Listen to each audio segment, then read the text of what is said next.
اعوذ باللہ من الشیطان الرجیم بسم اللہ الرحمن الرحیم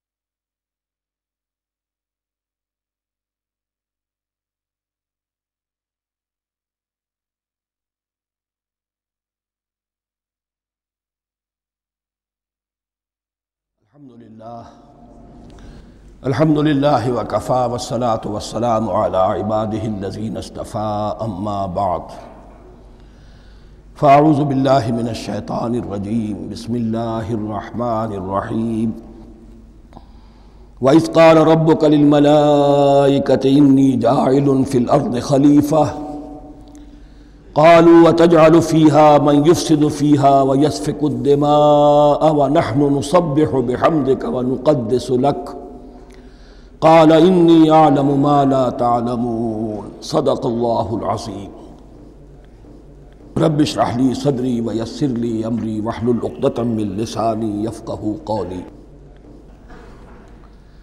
جیسا کہ میں نے عرض کیا تھا، سورہ بقرہ کے پہلے 4 رکوع نہایت اہم ہیں، نہایت جامع ہیں۔ پہلے 2 رکوعوں میں 3 قسم کے انسانوں کی وضاحت کی گئی، 3 قسم کے کردار کے نقشے کھینچ دیے گئے۔ تیسرے رکوع میں قرآن مجید کی دعوت کا خلاصہ آ گیا، توحید فی العقیدہ، توحید فی العمل، یعنی عبادت اللہ کی، ایمان بالرسالت، قرآن مجید کو منزل من اللہ کلام ماننا۔ اس میں اگر شک ہے تو جو بھی چیلنج تھا، اگر واقعتاً تمہیں شک ہے، حقیقت میں شک نہیں ہے، لیکن جیسا کہ تم کہہ رہے ہو کہ تمہیں شک ہے تو کوشش کرو اس کے مقابلے کی ایک صورت بنانا ہو۔ پھر آخرت، جنت اور دوزخ، ان دونوں کا تذکرہ ہو گیا۔ پھر ایک خاص مسئلہ جو قرآن مجید کے اسلوب پر اعتراض کی شکل میں آیا کہ اس میں مچھر جیسی حقیر شے کا بھی تذکرہ ہے، اس کی حکمت بیان کر دی گئی کہ تشبیہ اور تمثیل میں ظاہر بات ہے کہ ممثل لہو اور ممثل بہی میں مناسبت چاہیے۔ جس چیز کے لیے تمثیل بیان کی جا رہی ہے، جس شے سے تمثیل بیان کی جا رہی ہے، ان میں مناسبت ہونی چاہیے، اس میں عظیم یا حقیر کا کوئی سوال نہیں۔ پھر یہ بات کہ جن لوگوں کے دلوں میں زیغ ہے، کجی ہے، وہ اس قرآن سے بھی ان کی ضلالت میں، گمراہی میں اضافہ ہوگا۔ جو لوگ طالب حق ہیں ان کو یہ قرآن مجید ہدایت دے گا۔ اور کن کو اللہ گمراہ کرتا ہے؟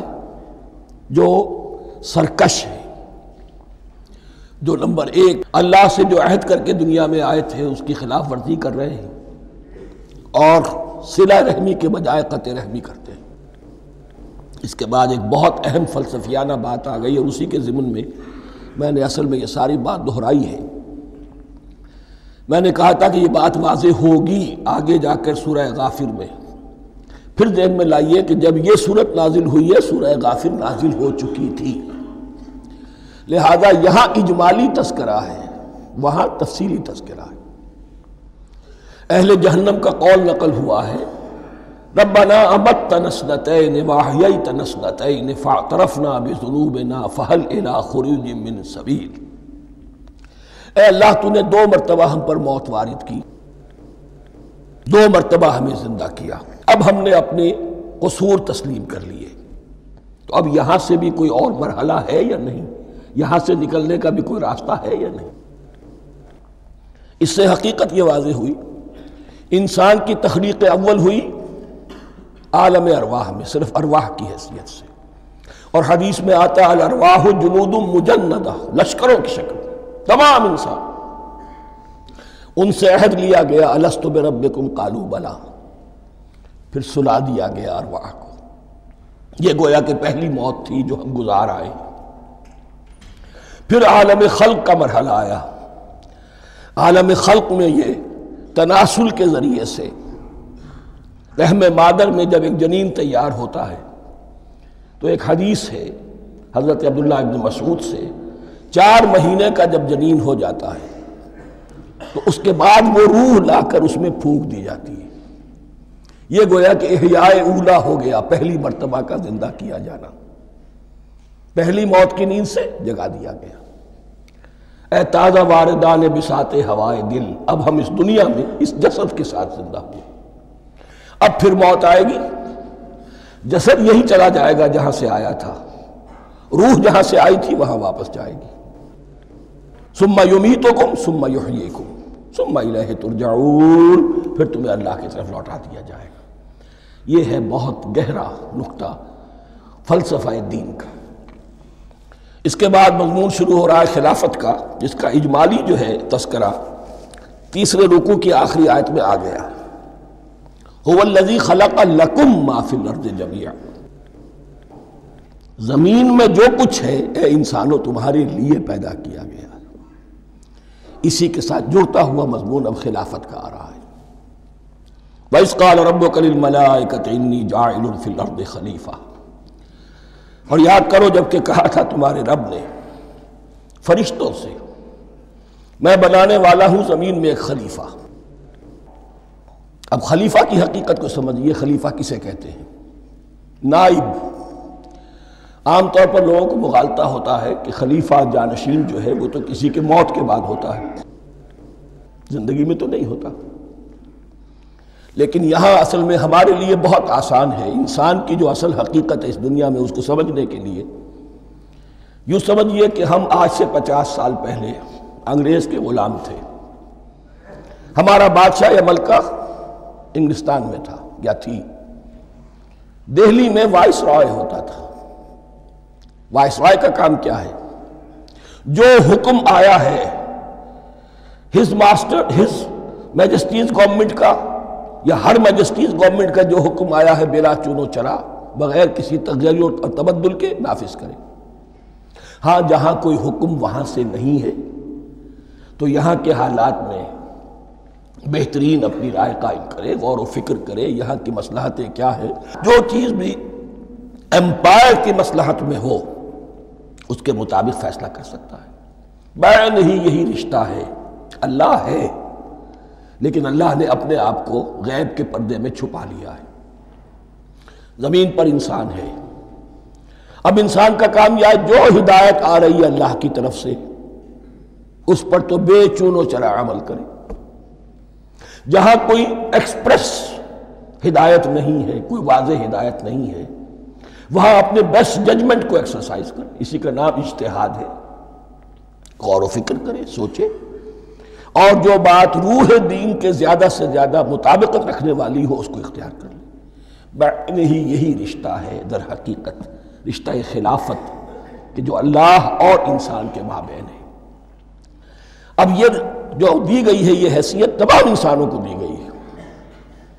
پوٹینشلی ہر انسان اللہ کا خلیفہ ہے. لیکن جو اللہ کا باغی ہو جائے، جو خود حاکمیت کا مدعی ہو گیا، گویا کہ وہ باغی ہے. اب اگر شاہ جہان بادشاہ تھا، اس کا کوئی ولی عہد تھا، اور ولی عہد جو ہے صبر نہیں کر سکتا، اپنے باپ کی زندگی ہی میں بغاوت کر دیتا ہے، حکومت حاصل کرنا چاہتا ہے، تو اب وہ کیا ہے؟ واجب القتل ہے. جو لوگ بھی حاکمیت کے مدعی ہو گئے ویسے تو حقیقت واجب القتل ہے، لیکن دنیا میں مہلت دی ہے اللہ نے. یہ دار الامتحان ہے. فوراً قتل نہیں کرتا، فوراً ختم نہیں کرتا. وَلَوْلَا كَلِمَةٌ سَبَقَتْ مِنْ رَبِّكَ إِلَىٰ أَجَلٍ مُّسَمًّى لَقُضِيَ بَيْنَهُمْ، اگر یہ پہلے بات طے نہ ہو چکی ہوتی، ایک وقت معین تک کے لیے انہیں مہلت اللہ نے نہ دی ہوتی تو اللہ فیصلہ چکا دیتا. لیکن مہلت دی ہے. لیکن کم سے کم اتنی سزا ملتی ہے کہ اب وہ خلافت کے حق سے محروم کر دیے گئے. گویا کہ اب خلافت دنیا میں ہوگی خلافت المسلمین. صرف وہی شخص کہ جو اللہ کو مانے اپنا حاکم مطلق، وہ خلافت کا اہل ہے. تو یہ چند باتیں خلافت کی اصل حقیقت کے ضمن میں یہیں پر سمجھ لیجیے. وَإِذْ قَالَ رَبُّكَ لِلْمَلَائِكَةِ إِنِّي جَاعِلٌ فِي الْأَرْضِ خَلِيفَةً قَالُوا أَتَجْعَلُ فِيهَا مَن يُفْسِدُ فِيهَا وَيَسْفِكُ الدِّمَاءَ وَنَحْنُ نُسَبِّحُ بِحَمْدِكَ وَنُقَدِّسُ لَكَ. اور یاد کرو جب کہ تمہارے رب نے کہا تھا فرشتوں سے کہ میں زمین میں خلیفہ بنانے والا ہوں، تو انہوں نے کہا کہ کیا تو بنائے گا اس میں جو فساد مچائے گا اس میں اور خوریزی کرے گا؟ وَنَحْنُ نُسَبِّحُ بِحَمْدِكَ وَنُقَدِّسُ لَكَ، ہم آپ کی تسبیح اور تحمید اور آپ کی تقدیس میں لگے ہوئے ہیں۔ قَالَ إِنِّي أَعْلَمُ مَا لَا تَعْلَمُونَ، فرمایا میں جانتا ہوں جو تم نہیں جانتے۔ اب یہاں سوال پیدا ہوتا ہے کہ فرشتوں کو یہ گمان کیسے ہوا، یہ خیال کیسے ہوا؟ دو رائے ہیں اس میں۔ ایک تو یہ کہ انسان کی تخلیق سے پہلے اس دنیا میں جنات تھے، اور انہیں بھی کچھ اللہ نے تھوڑا سا اختیار دیا تھا، اور انہوں نے یہاں فساد مچایا۔ انہی پر قیاس کرتے ہوئے فرشتوں نے سمجھا کہ انسان بھی پھر زمین میں فساد مچائے گا، خوریزی کرے گا۔ ایک دوسری اصولی بات یہ کہی گئی ہے کہ خلافت کا لفظ جب استعمال ہوا تو اس کے معنی ہے کہ کوئی نہ کوئی اختیار بھی ملے گا۔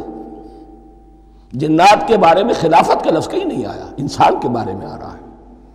خلیفہ بالکل بے اختیار نہیں ہوتا، جیسا کہ میں نے عرض کیا، جہاں واضح حکم ہے تو اس کی تو تنفیذ، جہاں نہیں ہے وہاں اپنی رائے سے جتنا بھی بہتر سے بہتر سوچ سکتا ہو انسان رائے قائم کرے۔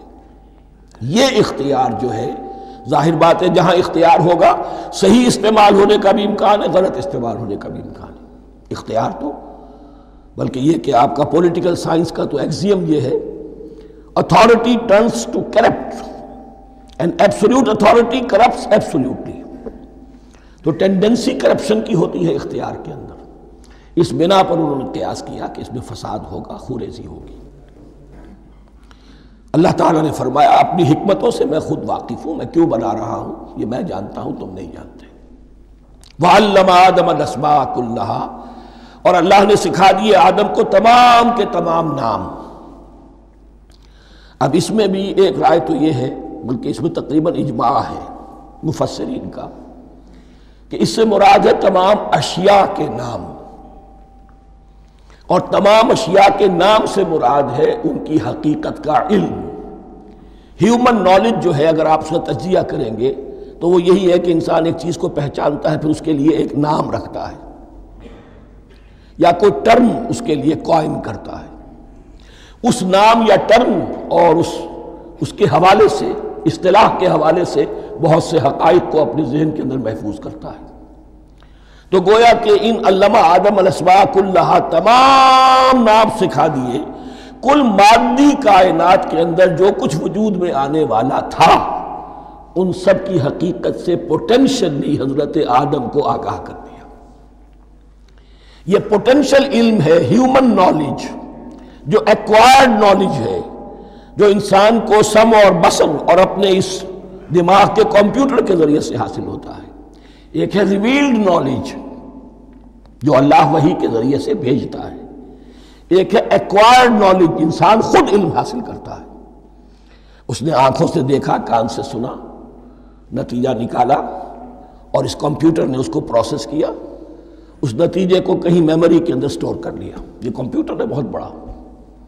پھر کچھ اور دیکھا، کچھ اور سنا، کچھ چھو کر معلوم ہوا، کچھ چکھ کر معلوم ہوا، کچھ سونگھ کر معلوم ہوا، کوئی اور نتیجہ نکلا، اسے وہ پاس میموری کے ساتھ اس کو ٹیلی کیا اور نتیجہ نکالا۔ اس طرح رفتہ رفتہ ان السمع والبصر والفؤاد کل اولئک کان عنہ مسئولا، یہ ایکوائرڈ نالج تین چیزوں سے انسان کو حاصل ہو رہا ہے، سماعت، بصارت اور یہ عقل، جو فائدہ اخذ کرتی ہے، جو اس کو پروسیس کرتی ہے، اس تمام جو سینس ڈیٹا اس کو مہیا ہوتا ہے سینس آرگنز کے ذریعے سے۔ یہ علم ہے جو پوٹینشلی حضرت آدم کو دے دیا گیا۔ اس کی ایکسفولیشن ہو رہی ہے، اب درجہ بدرجہ وہ علم پھیل رہا ہے، بڑھ رہا ہے، اور بڑھتے بڑھتے کہاں تک پہنچے گا ہم کچھ نہیں کہہ سکتے۔ کہاں سے کہاں پہنچ گیا انسان۔ اس نصف صدی کے اندر علم انسانی میں جو ایکسپلوژن ہوا ہے، میں اور آپ اس کا تصور تک نہیں کر سکتے۔ اکثر بڑے بڑے جو سائنسدان ہیں انہیں تصور نہیں ہے، اس لیے کہ ایک شخص اپنی لائن فزکس کے بارے میں جانتا ہے کیا کچھ ہو گیا، یا فزکس کی بھی کسی شاخ کے بارے میں جانتا ہے، باقی دوسری جو لائن ہے اسے کچھ پتہ نہیں۔ اسپیشلائزیشن کا دور ہے، لہذا جو ایکسپلوژن کہا جائے، دھماکہ ہوا ہے علم کا، اس کا کوئی اندازہ نہیں ہے ہمارے۔ اور کس تیزی کے ساتھ وہ چیز آگے بڑھ رہی ہے، کس تیزی کے ساتھ ایک چیز آج جو ایجاد ہوئی چند دنوں کے اندر اندر اس کے بعد اس کا نیا کوئی ورشن آ جاتا ہے اور یہ چیز جو ہے آبسولیٹ ہو جاتی ہے۔ کمیونیکیشن کے اندر جو انقلاب عظیم برپا ہوا ہے، تو آپ یہ سمجھیے کہ اقبال نے جو شعر کبھی کہا تھا کہ عروج آدم خاکی سے انجم سہمے جاتے ہیں کہ یہ ٹوٹا ہوا تارا مہ کامل نہ بن جائے۔ اور یہ مہ کامل بنے گا کب؟ جب دجال کی شکل اختیار کرے گا۔ دجال کون ہوگا؟ جو ان تمام قواعد طبیعہ کے اوپر قابو پا لے گا، جب چاہے گا جہاں چاہے گا بارش برسائے گا، رزق کے تمام خزانے اپنے ہاتھ میں لے لے گا، جو اس کے اوپر ایمان لائے گا اسی کو ملے گا، کسی اور کو نہیں ملے گا، اس کی آواز پوری دنیا میں سنائی دے گی، وہ چند دنوں کے اندر پوری دنیا کا چکر لگا لے گا۔ یہ ساری چیزیں جو حدیث میں دجال کے بارے میں آئی ہیں وہ اسی علم آدم ایکوائرڈ نالج کے اس حد کو پہنچ جانا کہ وہ ٹوٹل مسٹریز نیچر کی جو ہے وہ اس پر منکشف ہو جائے اور ان قواعد طبیعہ کو وہ ہارنس کر لے، قابو میں لے آئے اور انہیں استعمال کرے۔ کبھی جب ہمارے کسی بہت 200-300ویں کوئی پیڑھی میں کوئی ہمارے جد امجد ہوں گے جنہوں نے کوئی چٹان دیکھی کہ گری، پتھر پر پتھر ٹکرایا تو آگ اس میں سے شعلہ نکلا، اس کا یہ مشاہدہ کافی ہو گیا آگ پیدا کرنے کے لیے۔ پتھروں کو ٹکراؤ آگ پیدا کر لو۔ یہ اس دور کی سب سے بڑی ایجاد تھی، آگ، انرجی۔ اب وہ انرجی کہاں سے کہاں پہنچی؟ وہ آگ نے بھاپ کی شکل اختیار کی، پھر ہم نے بجلی ایجاد کی، اور کب کیا ہے ایٹمک انرجی ہے اور نہ معلوم کیا کیا ہے، واللہ اعلم۔ ان تمام چیزوں کا تعلق ہے خلافت ارضی کے ساتھ۔ لہذا فرشتوں کو جو بتایا گیا وہ یہ ہے کہ آدم کو علم بھی دیا جا رہا ہے، صرف اختیار ہی نہیں دیا جا رہا، علم دیا جا رہا ہے۔ وَعَلَّمَ آدَمَ الْأَسْمَاءَ كُلَّهَا ثُمَّ عَرَضَهُمْ عَلَى الْمَلَائِكَةِ، پھر ان تمام اشیاء کو پیش کیا فرشتوں کے سامنے۔ فَقَالَ أَنبِئُونِي بِأَسْمَاءِ هَؤُلَاءِ، اور فرمایا کہ مجھے بتاؤ ان چیزوں کے نام، ان کنتم صادقین، اگر تم سچے ہو۔ قالوا سبحانک لا علم لنا الا ما علمتنا، انہوں نے کہا پروردگار تو پاک ہے ہر نقص سے، ہر عیب سے، ہر ضعف سے، ہر احتیاج سے، مبرہ ہے، منزہ ہے، اعلیٰ ہے، ارفع ہے۔ لا علم لنا الا ما علمتنا، ہمیں کوئی علم حاصل نہیں سوائے اس کے جو تو نے ہمیں سکھا دیا ہے۔ اس کی تعبیر یہی بہتر معلوم ہوتی ہے کہ ملائکہ کی حیثیت در حقیقت اس کائناتی جو حکومت ہے اللہ کی، آفاقی حکومت، اس کے کارندوں کی ہے، یہ اس کے سول سرونٹس ہیں، تو ہر ایک کو صرف اس کے شعبے کے متعلق علم دیا گیا ہے، علم جامع نہیں ہے، تمام چیزوں کا علم یہ معلوم کرنے کی استعداد ان کے پاس نہیں ہے۔ کوئی فرشتہ فرض کیجئے بارش کے اوپر مامور ہے، کوئی پہاڑوں پر مامور ہے، جس کا ذکر سیرت میں آتا ہے کہ جب طائف میں حضور پر پتھراؤ ہوا ہے تو اس کے بعد ایک فرشتہ حاضر ہوا ہے کہ میں ملک الجبال ہوں، اللہ نے مجھے پہاڑوں پر مامور کیا ہوا ہے، آپ اگر فرمائیں تو جن لوگوں نے آپ کو ستایا ہے، یہ جو طائف جن دو پہاڑوں کے درمیان یہ وادی ہے، ان کو آپس میں ٹکرا دوں کہ یہ پس کر اور سرما بن جائے۔ آپ نے فرمایا نہیں، کیا عجب، اللہ تعالیٰ ان کی اگلی نسلوں کو ہدایت دے دے۔ تو فرشتے ہیں، کوئی پہاڑوں پر مامور ہے، کوئی کسی خدمت پر مامور ہے، ان کو علم دیا گیا ہے صرف انہی کی اپنی جو بھی فرائض منصبی ہیں ان کے شعبے سے متعلق، کل نہیں۔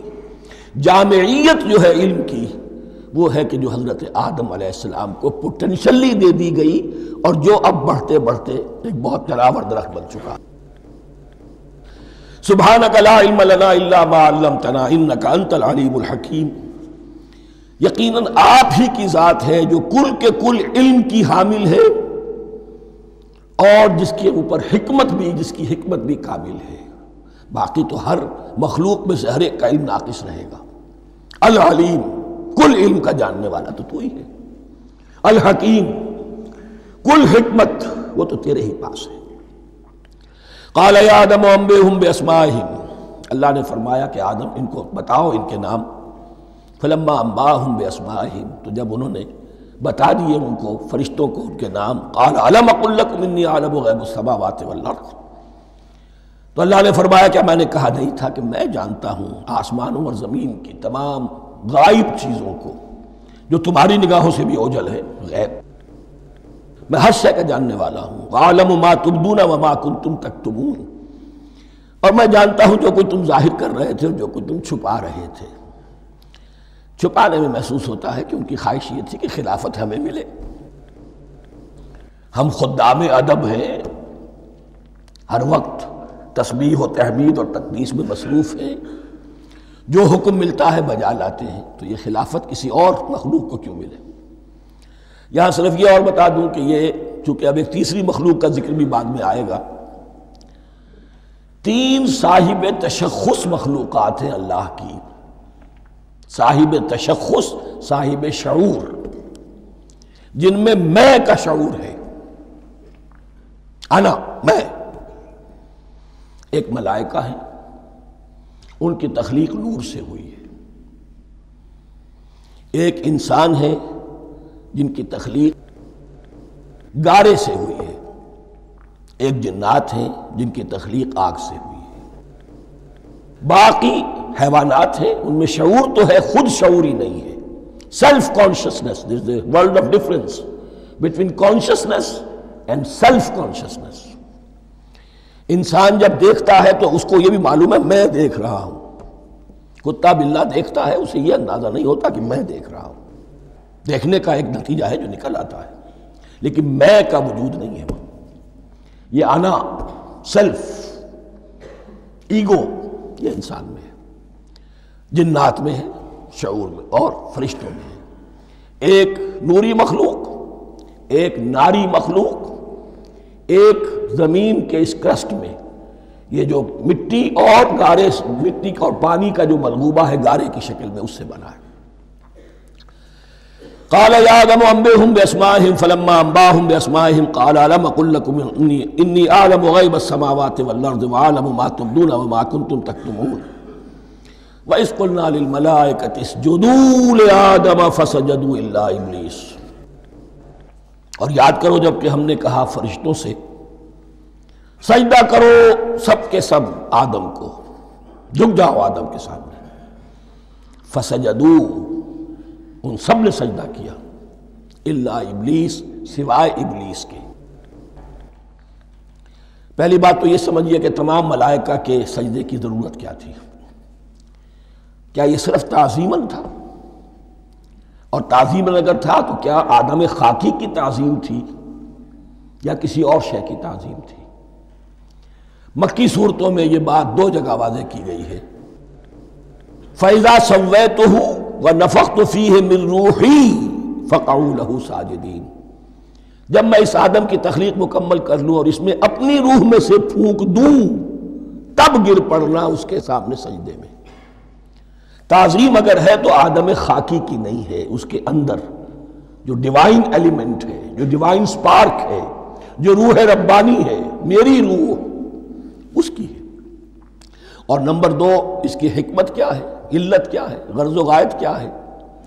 جیسا کہ میں نے عرض کیا، اس کائنات کی اس حکومت کے کارندے تو وہ ہیں. خلیفہ بنایا جا رہا انسان کو، جب تک یہ ساری سول سروس اس کے تابع نہ ہو خلافت کیسے کرے گا؟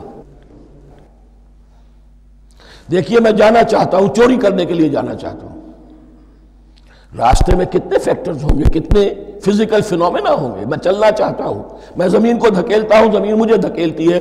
زمین مجھے نہ دھکیلے تو میں کیسے چلوں گا؟ یہ پوری کائنات جو ہے، یہ جب ہم کوئی ارادہ کرتے ہیں اور کوئی فیل کرتے ہیں تو اس فیل کے پورے ہونے میں، اس کے ظہور میں نہ معلوم کون کون سے ایلیمنٹس ہیں، کون کون سی فورسز آف دی نیچر ہیں جو ہمارے ساتھ موافقت کرتی ہے تو ہم وہ کام کر سکتے ہیں. اور ان سب پر فرشتے مامور ہیں، ہر ایک کی اپنی ڈومین ہے. اگر وہ تابع نہ ہوں تو خلافت کی کوئی معنی نہیں. خلافت دی گئی ہے، یہ ادھر جانا چاہتا ہے جانے دو، یہ نماز کے لیے مسجد میں جانا چاہتا ہے جانے دو، یہ چوری کے لیے نکلا ہے نکلنے دو. اس لیے کہ اس کو جو اختیار دیا گیا ہے، اس کے اختیار کے استعمال میں یہ تمام جو قوتیں ہیں وہ اس کے ساتھ موافقت کرتی ہیں، تب اس کا کوئی ارادہ وہ اچھا ہو یا برا وہ پایہ تکمیل کو پہنچ سکتا ہے۔ یہ گویا کہ سبارڈینیشن اس کے لیے سمبل کہ تمام فرشتوں کو جھکا دیا گیا۔ البتہ اس آیت میں ایک مغالطہ پیدا ہوتا ہے، الا ابلیس، سوائے ابلیس کے۔ مغالطہ یہ پیدا ہوتا ہے کہ شاید وہ بھی فرشتہ تھا، اس لیے کہ حکم تو فرشتوں کو دیا گیا تھا۔ پھر نوٹ کیجئے اس سے پہلے، بہت پہلے سورہ کہف نازل ہو چکی ہے، اور سورہ کہف میں فرما دیا گیا ہے کان من الجن ففسق عن امر ربی، وہ جن تھا پس اس نے سرکشی کی اپنے رب کے حکم سے۔ فرشتے کی شان یہ نہیں ہے، وہ اللہ کے کسی حکم کی سرتابی نہیں کرتا۔ لا یعصون اللہ ما امرہم ویفعلون ما یؤمرون، وہ اللہ کے کسی حکم کی نافرمانی نہیں کرتے اور جو حکم ملتا ہے بجا لاتے۔ یہ جنات کے اندر اختیار تھا، جیسے اختیار انسانوں کو دیا گیا ہے۔ جنات میں نیک بھی ہیں، بد بھی ہیں، اعلیٰ بھی ہیں، ادنا بھی ہیں، جیسے انسانوں میں۔ لیکن یہ عزازیل جو جن تھا، علم اور عبادت دونوں کے اعتبار سے بہت بلند ہو گیا تھا، اور یہ فرشتوں کا یوں سمجھیے کہ ہم نشین، فرشتوں کے ساتھ اس طور سے شامل، جیسے بہت سے انسان بھی اگر اپنی بندگی میں، زہد میں، عبادت میں، نیکی میں ترقی کریں تو ان کا ملائے اعلیٰ کے ساتھ، عالم ارواح کے ساتھ، عالم ملائکہ کے ساتھ ایک رابطہ قائم ہوتا ہے۔ اسی طریقے سے وہ جو عزازیل تھا، جن ہونے کے باوجود اپنی نیکی، عبادت، پارسائی اور اپنے علم میں فرشتوں سے بہت آگے تھا، اس لیے معلم الملکوت کی شکل اختیار کر چکا تھا۔ اس کو اپنی زوم تھا۔ یہ بات جیسا کہ میں نے عرض کیا 7 مرتبہ قرآن میں یہ بات آئی ہے، قصہ ابلیس و آدم، کہ فرشتوں کو حکم ہوا کہ سجدہ کرو، سب جھک گئے، ابلیس نے سجدے سے انکار کر دی 7 مرتبہ۔ یہ 7ویں مرتبہ ہے جو ہم پڑھ رہے ہیں، مصحف میں پہلی مرتبہ آ رہا ہے، ترتیب نزول میں 7ویں مرتبہ آ رہا ہے۔ یہ آدم و ابلیس کا قصہ اس سے آگے سورہ اعراف میں آئے گا، پھر سورہ ہجر میں آئے گا، سورہ بنی اسرائیل میں آئے گا، سورہ کہف میں آئے گا، سورہ طٰہٰ میں آئے گا، سورہ صاد میں آئے گا۔ 6 مرتبہ مکی قرآن میں، 1 مرتبہ یہاں۔ تو یہاں اشارہ نہیں کیا، اس لیے مغالطہ ہو سکتا ہے، لیکن یہ کہ سورہ کہف میں آپ کو بتا چکا ہوں کان من الجن ففسق عن امر ربی، اس نے اپنے رب کے حکم سے سرتابی۔ ابلیس اس کا صفاتی نام ہے اب، اس لیے کہ ابلس یبلسو کے معنی ہوتے ہیں مایوس ہو جانا۔ یہ اللہ کی رحمت سے بالکل مایوس ہے، اور مایوس جو ہو جائے وہ شیطان ہو جاتا ہے۔ اب میرا تو چھٹکارا نہیں ہے، جتنوں کو برباد کر سکوں کروں، میری تو عاقبت خراب ہو چکی ہے، جتنوں کو اپنے ساتھ، ہم تو ڈوبے ہیں سنم، تم کو بھی لے ڈوبیں گے۔ اب وہ شیطان اس معنی میں کہ انسان کی عداوت اس کی گھٹی میں پڑ گئی، اس نے اللہ سے پھر اجازت بھی لی کہ مجھے مہلت دے دے، یوم یبعثون، قیامت تک کے دن کے لیے، تو میں ثابت کر دوں گا کہ یہ آدم اس رتبے کا حقدار نہ تھا، مستحق نہ تھا جو اسے دیا گیا۔ انا خیر منہ، میں اس سے بہتر ہوں۔ خلقتنی من نار وخلقتہ من طین، تو نے مجھے آگ سے بنایا، اسے گارے سے بنایا۔ لیکن یہ تکبر ہے در حقیقت کہ جس نے اسے راندہ درگاہ حق کر دیا۔ وَإِذْ قُلْنَا لِلْمَلَائِكَةِ اسْجُدُوا لِآدَمَ فَسَجَدُوا إِلَّا إِبْلِيسَ أَبَىٰ وَاسْتَكْبَرَ، ابا اس نے انکار کیا، واستکبر اور تکبر کیا، استکبار کیا، وَكَانَ مِنَ الْكَافِرِينَ۔ کانا عربی زبان میں 2 طرح کا ہوتا ہے، تامہ، ناقصہ۔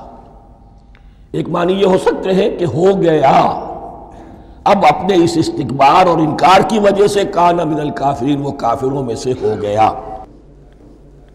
ایک کانا تامہ ہوتا تھا ہی کافروں میں سے، یعنی اس کے اندر سرکشی چھپی ہوئی تھی، اب ظاہر ہو گئی۔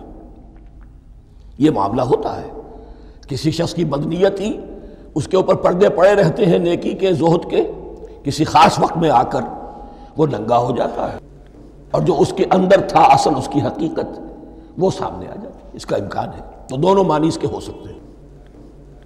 وَقُلْنَا يَا آدَمُ اسْكُنْ أَنْتَ وَزَوْجُكَ الْجَنَّةَ، اور ہم نے کہا کہ اے آدم رہو تم اور تمہاری بیوی جنت میں۔ اب یہ جنت کون سی ہے؟ اکثر حضرات کے نام کر کے نزدیک یہ جنت کہیں آسمان ہی میں تھی، آسمان ہی میں حضرت آدم کی تخلیق ہوئی۔ البتہ یہ سب مانتے ہیں کہ ایک وہ جنت الفردوس جو ہے جس میں جانے کے بعد پھر واپس نکلنے کا کوئی امکان نہیں، یہ وہ جنت نہیں ہے جس میں کہ آخرت میں لوگوں کو جا کر داخل ہونا ہے، اس میں داخل ہونے والے کے نکلنے کا کوئی امکان نہیں۔ ایک رائے یہ بھی ہے، میرا رجحان اس رائے کی طرف ہے، تخلیق آدم اسی زمین پر ہوئی ہے۔ وہ جن مراحل سے گزری ہے تخلیق وہ ایک علیحدہ مسئلہ ہے۔ بائیولوجی اور وحی دونوں اس پر متفق ہیں کہ مٹی سے، کرسٹ آف دی ارتھ سے انسان بنا ہے، اس پر اتفاق ہے، قرآن کا بھی اور بائیولوجی کا بھی، جدید علم الحیوانات کا بھی، علم الحیات کا۔ سٹیجز کیا ہیں اس میں اختلاف ہو سکتا ہے، اس کو چھوڑ دیجئے، وہ اس وقت کا بحث نہیں۔ یہی کسی اونچے مقام پر کوئی سرسبز و شاداب علاقہ تھا جہاں حضرت آدم کو رکھا گیا، کہ جہاں ہر طرح کے میوے تھے، ہر شے، لا تظمأ فیہا ولا تضحیٰ، نہ اس میں بھوک لگے گی، نہ دھوپ تمہیں ستائے گی، ہر طرح کی چیز تمہیں فراہم ہے۔ وہاں رکھے گئے ہیں صرف ایک ڈیمانسٹریشن کے لیے کہ انہیں نظر آ جائے کہ شیطان میرا دشمن ہے، وہ مجھے ورغلائے گا، طرح طرح سے میرے اندر وسوسہ اندازی کرے گا، میرے اور میری اولاد کے، صرف ایک ڈیمانسٹریشن۔ اس کی مثال یوں سمجھیے کہ سلیکشن تو ہو گیا، سی ایس پی گریڈ میں کوئی شخص آ گیا ہے، لیکن اب وہ سول سروس اکیڈمی میں رکھا جا رہا ہے۔ تو یہ کوئی اکیڈمی ہو سکتا ہے اسی زمین پر ہو، صرف بتانا یہ تھا کہ تمہیں معلوم ہو جائے کہ یہ شیطان تمہارا دشمن ہے۔ اس لیے کہ اس میں جو ایک لفظ حبوط کا آ رہا ہے، وہ حبوط صرف ایک ہی معنی میں نہیں ہوتا، دوسری معنی میں بھی ہے۔ اللہ عالم، یہ چیزیں پھر متشابہات میں رہیں گی، اس لیے ان کے بارے میں کوئی ایک رائے دوسری رائے، اس کے لیے ذہن سے، عقل سے بات کر کے ایک یا دوسری رائے اختیار کر سکتے ہیں۔ وَقُلْنَا يَا آدَمُ اسْكُنْ أَنْتَ وَزَوْجُكَ الْجَنَّةَ، اور ہم نے کہا کہ رہو اے آدم تم بھی اور تمہاری بیوی بھی باغ میں، اس باغ میں، الجنہ، اس باغ میں، گویا کہ اشارہ کیا جا رہا۔ وَكُلَا مِنْهَا رَغَدًا حَيْثُ شِئْتُمْ، اور کھاؤ اس میں سے با فراغت جہاں سے چاہو، ہر طرح کا پھل ہے کھاؤ۔ وَلَا تَقْرَبَا هَٰذِهِ الشَّجَرَةَ، یہاں پہ اس درخت کا نام نہیں دیا گیا، اشارہ اس درخت کے قریب مت جانا۔ فَتَكُونَا مِنَ الظَّالِمِينَ، تو تم ظالموں میں سے ہو جاؤ گے، تم حد سے گزرنے والوں میں سے ہو جاؤ گے۔ اب اس کی بھی حکمت سمجھیے کہ چونکہ ڈیمانسٹریشن کرانی ہے کہ تمہیں کسی چیز سے، ہزار چیزیں مباح ہیں دنیا میں، چند چیزیں پینے کی حرام ہیں، اب تم اگر ان ہزار مباح چیزوں کو چھوڑ کر حرام چیز کو پیتے ہو تو یہ تمہارا اختیار ہوا، جبکہ اللہ تعالیٰ نے مباحات کا دائرہ بہت وسیع رکھا ہے۔ جس سے چاہو چند رشتے ہیں جو بیان کر دیے گئے، یہ حرام ہے، محرمات ہے، ابدیہ ہیں، ان سے تو شادی نہیں ہو سکتی، باقی کسی مسلمان عورت سے دنیا کے کسی کونے میں وہ شادی کر سکتے، کروڑوں کے آپشنز آپ کے لیے خالی کھلے ہیں، لیکن پھر بھی انسان شادی نہ کرے، زنا کرے، یہ گویا کہ اس کی اپنی خباثت نفس ہے۔ ایک نہیں، دو دو، تین تین، چار چار تک شادی کرو، اجازت ہے تمہیں۔ تو اس اعتبار سے مباحات، اب یہ پورا باغ تمہارے لیے مباح ہے، بس ایک درخت ہے اس کے پاس نہ جانا، اور درخت کا نام لینے کی کوئی ضرورت نہیں، تو آزمائش تھی نا، صرف ایک آزمائش اور اس کی ڈیمانسٹریشن۔ فَأَزَلَّهُمَا الشَّيْطَانُ عَنْهَا، تو پھسلا دیا ان دونوں کو شیطان نے اس درخت کے بارے میں۔ اب وہ کس کس طریقے سے پھسلایا، یہ بھی جیسا کہ میں نے عرض کیا 6 مرتبہ چونکہ یہ قصہ آ چکا ہے، اس کی آپ کو سورہ طٰہٰ میں تفصیل ملے گی، کس کس طریقے سے پھسلایا اور اس بات کے لیے تیار کیا۔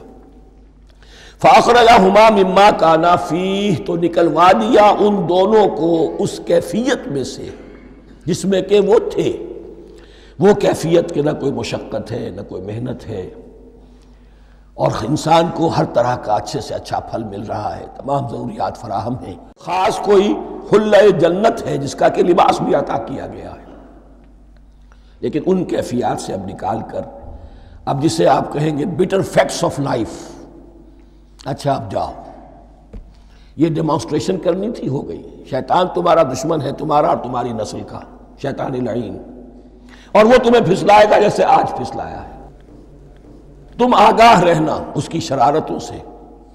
ان الشیطان لکم عدو فاتخذوہ عدوا، یہ شیطان تمہارا دشمن ہے، اسے اپنا دشمن ہی سمجھو۔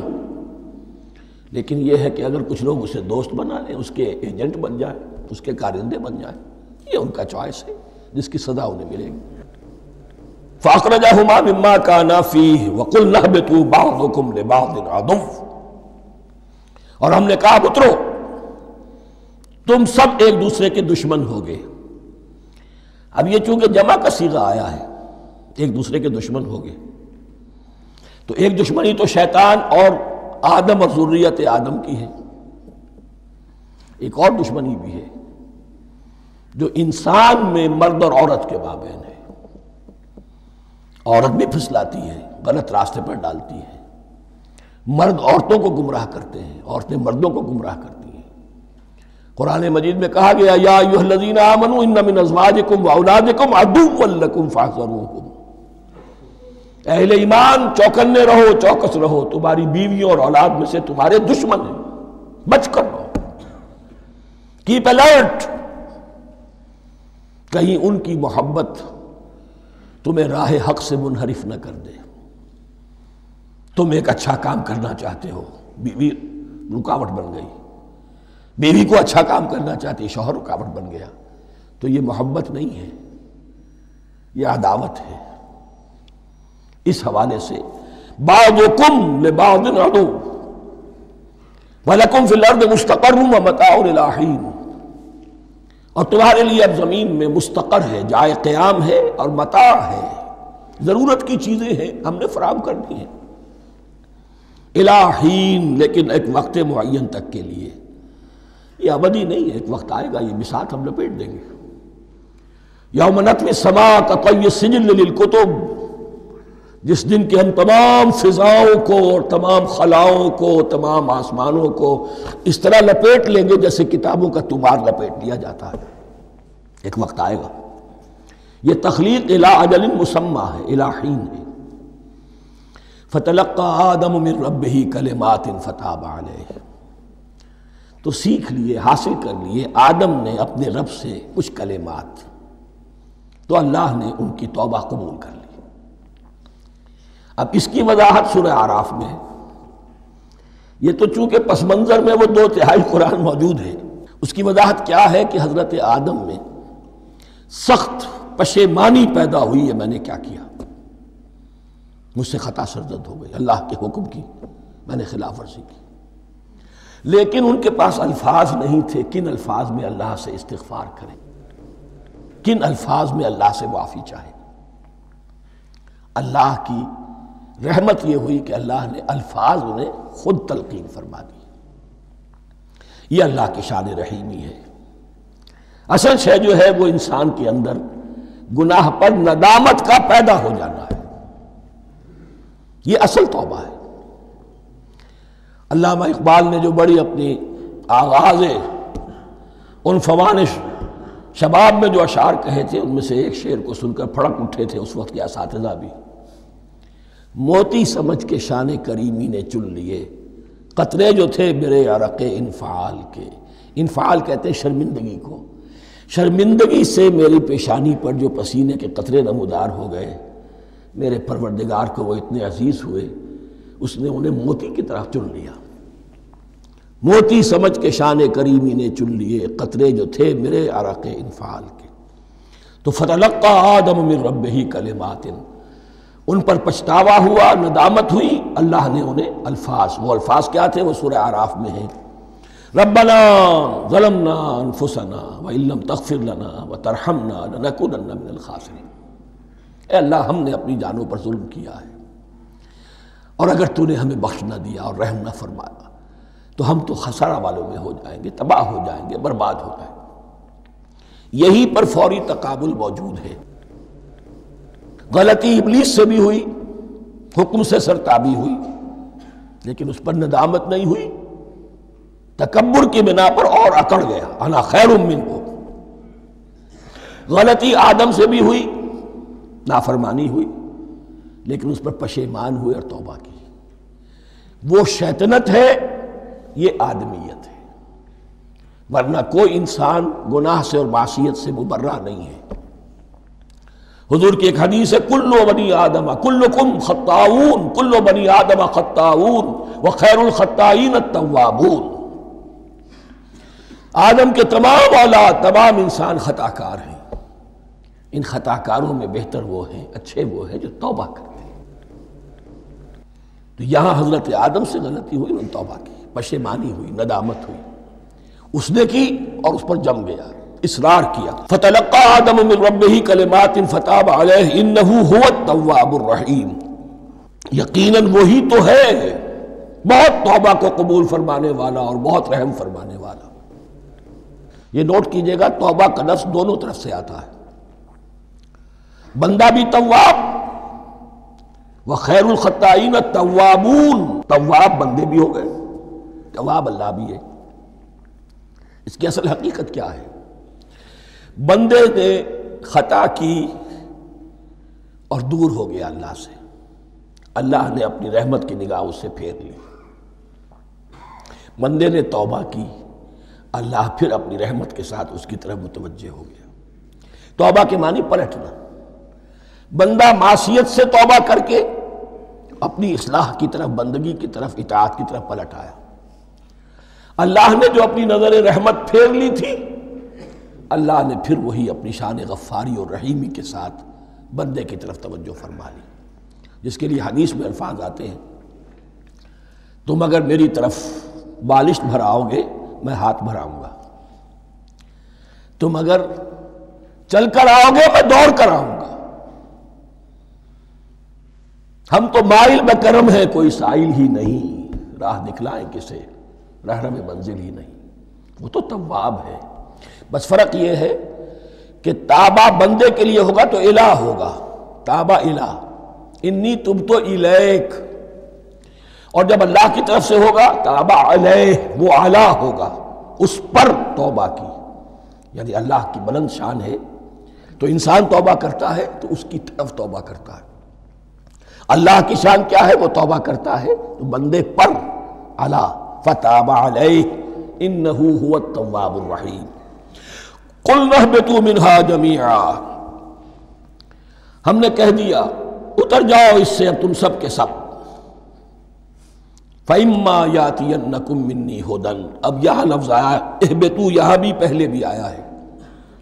جو حضرات یہ سمجھتے ہیں کہ تخلیق آدم آسمانوں پر ہوئی ہے اور جنت بھی وہ آسمان میں ہے جہاں رکھے گئے تھے، آزمائشی یا ٹریننگ یا ڈیمانسٹریشن والی جنت، وہ یہاں حبوط کا ترجمہ کریں گے کہ آسمان سے زمین پر اترنے کا حکم دیا گیا۔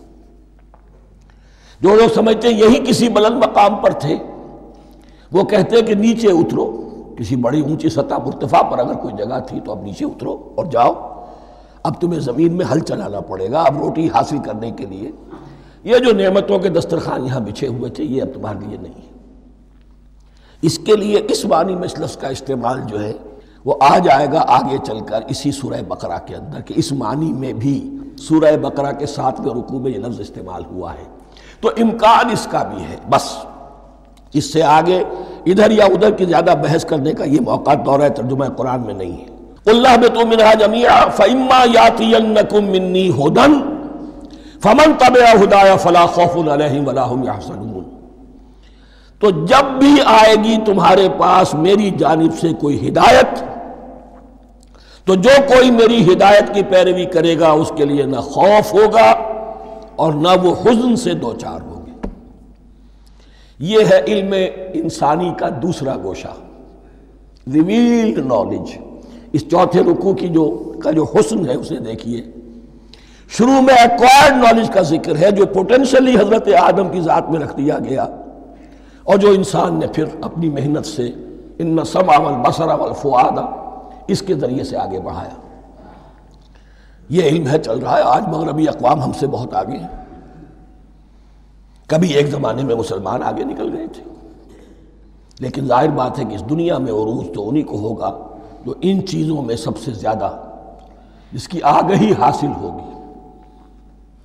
البتہ ایک علم وہ ہے جو آسمان سے نازل ہوتا ہے، یہ گیون ہے، ریویلڈ نالج ہے، یہ وحی ہے۔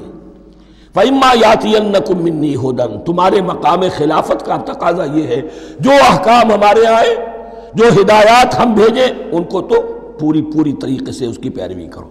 فَمَن تَبِعَ ہدایا، تو جو کوئی بھی میری ہدایت کی پیروی کرے گا، فَلَا خَوْفٌ عَلَيْهِمْ وَلَا هُمْ يَحْزَنُونَ وَالَّذِينَ كَفَرُوا، اور جو ناشکری کریں گے، کفر کریں گے، انکار کریں گے، وَكَذَّبُوا بِآيَاتِنَا، اور ہماری آیات کو جھٹلائیں گے، فَأُولَٰئِكَ أَصْحَابُ النَّارِ هُمْ فِيهَا خَالِدُونَ، تو وہ جہنمی ہوں گے، آگ والے ہوں گے، اس میں ہمیشہ ہمیشہ رہیں گے۔ یہ ہے گویا کہ چارٹر، اس نوع انسانی کو جو ابدی چارٹر اللہ نے دیا ہے، جبکہ زمین کا چارج دے دیا گیا خلیفہ کی حیثیت سے۔ یہاں یہ 4 رکوع جو ہے سورہ بقرہ کے، جو میں نے عرض کیا تھا، قرآن کی دعوت، قرآن کا بنیادی فلسفہ، اس پر یہ جام ہے، اور یہ مکی صورتوں کے مضامین کا خلاصہ۔ اب یہاں سے شروع ہو رہا ہے 5ویں رکوع سے مسلسل 10 رکوع، مسلسل خطاب ہے بنی اسرائیل سے۔ البتہ ان میں ایک تقسیم ہے، پہلے رکوع میں دعوت ہے۔ دعوت جب ہوتی ہے تو آمادہ کرنا، تشویق، ترغیب، دل جوئی، نرمی، یہ دعوت کے اجزائے لا ینفک ہیں، اس کے بغیر دعوت مؤثر نہیں ہوتی۔ لہذا ان 7 آیات میں یہ یوں سمجھیے کہ ان 10 رکوعوں کے لیے یہ بمنزلہ فاتحہ ہے، جیسے سورہ فاتحہ 7 آیتوں کی، ایسے ہی اس دعوت سابقہ امت مسلمہ کو دعوت دی جا رہی ہے، تو کس طرح دی جا رہی ہے؟ یہ کون تھے؟ یہ بھی مسلمان ہی تو تھے نا، کافر تو ہو گئے حضور کا انکار کر کے، ورنہ وہ موسیٰ کے ماننے والے، شریعت ان کے پاس، بڑے بڑے علماء ان میں، علم کا چرچا ان میں، سب کچھ تھا، ان کو دعوت دی جا رہی ہے۔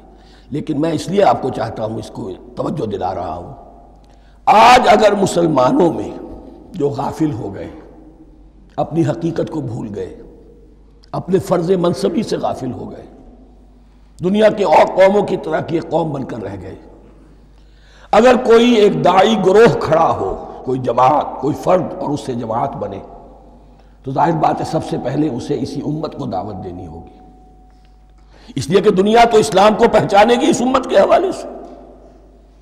فزیشن ہیل تھائی سیلف، پہلے یہ تو ٹھیک ہو، یہ کہیں پر صحیح اسلام کا نمونہ پیش کرے تو دنیا کو دعوت دے سکو گے، آؤ دیکھو یہ ہے اسلام۔ اس لیے ان کو جو دعوت دینے کا اسلوب ہونا چاہیے وہ عکس ہوگا اس اسلوب کا جو ان 7 آیات میں ہمارے سامنے آ رہا ہے۔ یا بنی اسرائیل اذکروا نعمتی التی انعمت علیکم، اے بنی اسرائیل، اسرائیل کو سمجھ لیجئے یہ مرکب لفظ ہے، اسر، اسی سے اسیر بنا ہے، اسیر جو کسی کا قیدی ہوتا ہے، ایل عبرانی میں اللہ کے لیے ہے، اور اسرائیل کا ترجمہ ہے عبداللہ، اللہ کا غلام، اللہ کے ساتھ بندھا ہوا، اس کی اطاعت کے قلاتے کے اندر۔ تو یہ اسرائیل یہ لقب ہے حضرت یعقوب علیہ السلام کا، ان کے 12 بیٹے تھے، 12 بیٹوں سے جو نسل چلی وہ بنی اسرائیل ہے، انہی میں حضرت موسیٰ کی بعثت ہوئی اور تورات انہیں دی گئی، پھر یہ ایک بہت بڑی امت بنے۔ ان پر 4 ادوار آ چکے تھے قرآن مجید کے نزول کے وقت، 2 مرتبہ اللہ کی رحمت کی بارشیں ہوئیں، انہیں عروج نصیب ہوا، 2 مرتبہ ان کو دنیا پرستی، شہوت پرستی، اللہ کے احکام کو پس و پیش ڈال دینے کی سزا میں عذاب کے کوڑے ان پر برسے۔ اس کا ذکر آئے گا سورہ بنی اسرائیل کے پہلے رکوع میں۔ اس وقت جب کہ قرآن نازل ہو رہا ہے، اس وقت وہ اپنے اس زوال کے دور میں تھے۔ حال یہ تھا کہ حضور صلی اللہ علیہ وسلم کی بعثت سے پہلے ہی 2nd ٹیمپل بھی شہید کیا جا چکا تھا، گرایا جا چکا تھا۔ حضرت سلیمان نے جو بنایا تھا ہیکل سلیمانی، جس کو یہ 1st ٹیمپل کہتے ہیں، اسے نیبوکدنضر نے گرا دیا تھا حضرت مسیح سے بھی کئی 100 سال پہلے۔ لیکن اس کے بعد پھر یہ رومنز نے سن 70 عیسوی میں حضور کی ولادت سے 500 برس پہلے ان کا یہ یروشلم تباہ و برباد ہوا، اس میں لوگوں کو قتل کیا گیا، قتل عام ہوا، اور سیکنڈ ٹیمپل جو ہے وہ بھی گرا دیا گیا، جو اب تک گرا پڑا ہوا ہے۔ صرف ایک ویلنگ وال ہے جس کے پاس جا کر یہودی جو ہے ماتم کر لیتے ہیں، روتے ہیں، اور اب وہ بنانے پر تلے ہوئے ہیں اپنا تھرڈ ٹیمپل، اس کے نقشے بن چکے ہیں، بلو پرنٹ بن چکے ہیں۔ لیکن بہرحال جس وقت قرآن نازل ہو رہا تھا یہ بہت ہی پستی میں تھے۔ اس کے بارے میں فرمایا، اے بنی اسرائیل ذرا یاد کرو میرے اس انعام کو جو تم پر ہوا۔ وہ انعام کیا ہے؟ میں نے تمہیں اپنی کتاب دی، نبوت سے سرفراز فرمایا، اپنی شریعت تمہیں عطا فرمائی، تمہیں داؤد، تمہارے اندر داؤد اور سلیمان جیسے بادشاہ اٹھائے جو بادشاہ بھی تھے، نبی بھی تھے۔ وَأَوْفُوا بِعَهْدِي، اور میرے وعدے کو پورا کرو تاکہ میں بھی اپنے وعدے کو پورا کروں۔ یہ وعدہ ہے جو کتاب استثناء جو ہے اولڈ ٹیسٹمنٹ کی، ڈیوٹرانومی، اس کے 18ویں باب کی آیت نمبر 18 اور 19 میں ہے۔ حضرت موسیٰ سے خطاب کر کے اس میں اللہ نے یہ الفاظ فرمائے، میں ان کے بھائیوں میں سے تیرے مانند ایک نبی برپا کروں گا اور اس کے منہ میں اپنا کلام ڈالوں گا، اور وہ وہی کچھ بتائے گا جو میں اس سے کہوں گا۔ یہ گویا کہ حضرت موسیٰ علیہ السلام کی امت کو بتایا جا رہا تھا کہ نبی آخر الزماں آئیں گے اور تمہیں انہیں قبول کرنا ہے۔ قرآن مجید میں اس کا بڑا تفصیلی ذکر سورہ اعراف میں آئے گا انشاءاللہ، لیکن یہاں فرمایا اوفوا بعہدی اوف بعہدکم، تم میرا عہد پیرا پورا کرو، میرے اس نبی کو تسلیم کرو، اس پر ایمان لاؤ، اس پر کی صدا پر لبیک کہو، تو میں تمہیں میرے انعام و اکرام اور بڑھتے چلے جائیں گے۔ وَإِيَّايَ فَارْهَبُونَ، اور صرف مجھ سے ڈرو۔ وَآمِنُوا بِمَا أَنزَلْتُ مُصَدِّقًا لِمَا مَعَكُمْ، اور ایمان لاؤ اس پر جو میں نے نازل کیا ہے، جو تمہارے پاس جو تورات ہے اس کی تصدیق کرتے ہوئے آیا ہے۔ اس کے دو معنی ہے، ایک تو قرآن تصدیق کرتا ہے تورات کی اور انجیل کی، فیہا ہدی و نور، فیہ ہدی و نور، اور دوسرے یہ کہ قرآن اور محمد صلی اللہ علیہ وسلم ان پیشین گوئیوں کے مصداق بن کر آئے ہیں جو تورات میں تھی، ورنہ وہ پیشین گوئیاں جھوٹی ثابت ہوتی۔ ان کے مصداق کون ہے؟ قرآن اور محمد صلی اللہ علیہ وسلم، یہ دونوں معنی اس کے ہیں۔ وَآمِنُوا بِمَا أَنزَلْتُ مُصَدِّقًا لِمَا مَعَكُمْ وَلَا تَكُونُوا أَوَّلَ كَافِرٍ بِهِ، اور دیکھو تم ہی سب سے پہلے ان کا کفر کرنے والے نہ بن جاؤ۔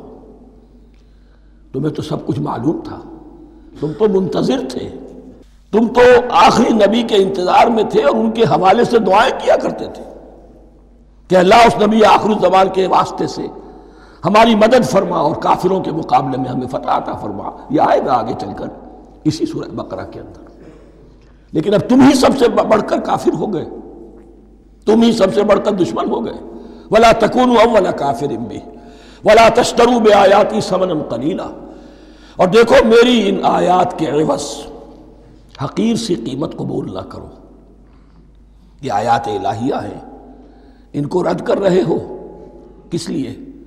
ہماری مسندیں، ہماری حیثیت، ہماری چودراہٹیں، کہیں ان پر کوئی آنچ نہ آ جائے۔ حقیر سی چیزیں ہیں، یہ صرف اس دنیا کا سامان ہے، اس کے سوا کچھ نہیں۔ وَلَا تَشْتَرُوا بِآيَاتِي ثَمَنًا قَلِيلًا وَإِيَّايَ فَاتَّقُونِ، اور صرف مجھ سے تقوی اختیار کرو، میرا تقوی اختیار کرو۔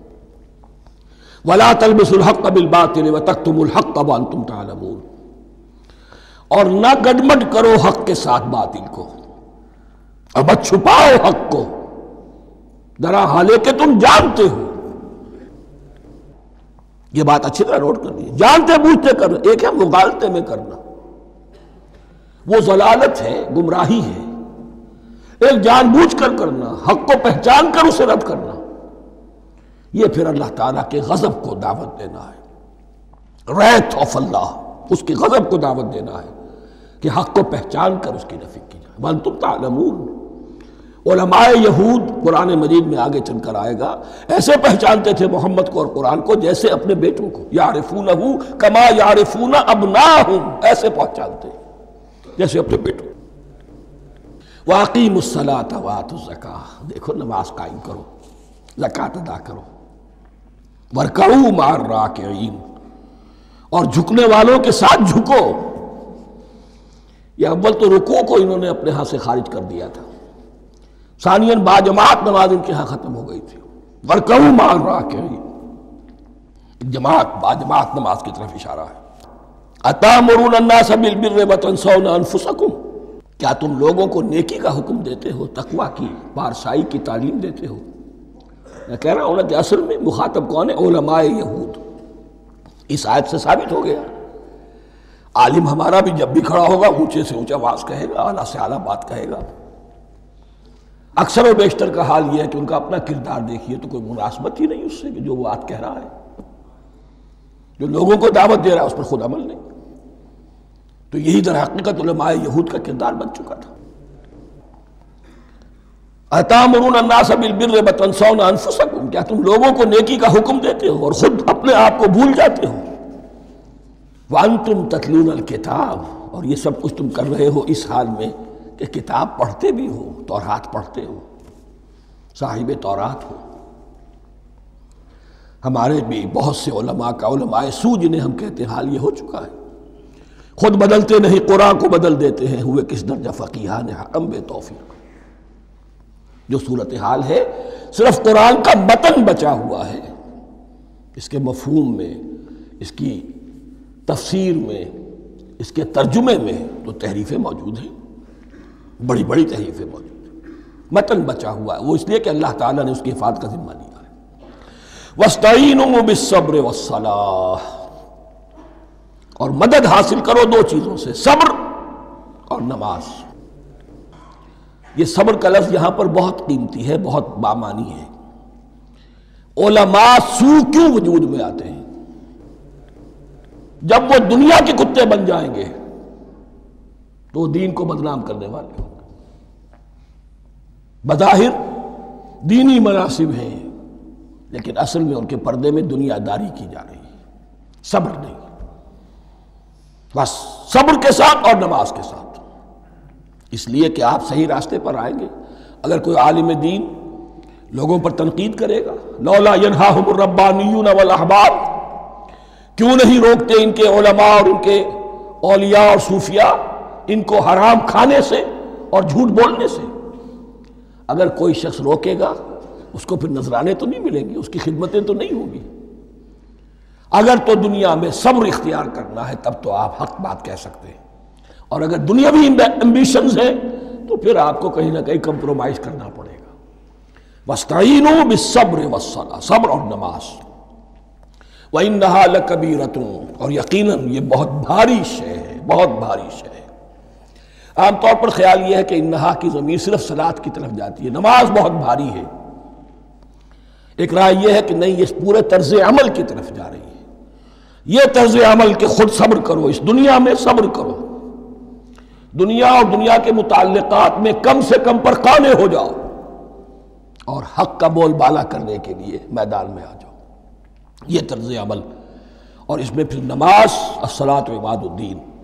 وَإِنَّهَا لَكَبِيرَةٌ إِلَّا عَلَى الْخَاشِعِينَ، یہ یقیناً بہت بھاری چیز ہے، یہ روش، یہ رویہ بھی بہت بھاری اور نماز بھی بہت بھاری ہے، سوائے ان خشوع رکھنے والوں کے، ڈرنے والوں کے، جن کے دل جھک گئے ہیں اللہ کے سامنے۔ الذین یظنون انہم ملاقو ربہم، جنہیں یہ یقین ہے کہ انہیں اپنے رب سے ملاقات کرنی ہے، جیسا کہ میں نے شروع میں توجہ دلائی تھی، وبالآخرۃ ہم یوقنون، یہ ایمان بالآخرت ہے جو انسان کو سیدھا رکھتا ہے عمل کے میدان میں۔ الذین یظنون انہم ملاقو ربہم وانہم الیہ راجعون، اور جنہیں یہ یقین ہے کہ بالآخر اسی کی طرف ہمیں لوٹنا ہے۔ بارک اللہ لی ولکم فی القرآن العظیم ونفعنی وإیاکم بالآیات والذکر الحکیم۔